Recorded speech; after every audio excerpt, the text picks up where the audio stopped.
Scientist हुयो Robert Kock. उन ही माइक्रो ऑर्गेनिज्म जो माइकोबैक्टीरियम ट्यूबरकुलोसिस है उन जो वजूद आंदो ॻोल्हे लॻो इन करे पूरी दुनिया में असां ही डे जो है वो मल्हाईंदा आहियूं।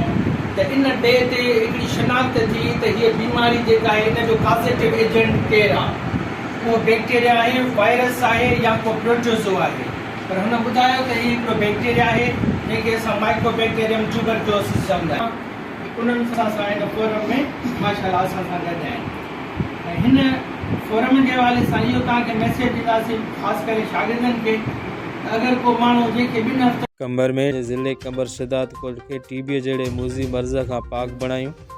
असां सभई बाशऊर माण्हुनि खे अपील था करियूं त असांजे ज़िले कंबर शदात कोट के मूज़ी मर्ज़ टीबी का पाक बणाइण में असांजो साथ ॾेई माण्हुनि में सुजागी पैदा कनि त जीअं असांजे ज़िले जो अवाम टीबी जड़े मूज़ी मर्ज़ खां बची सघे।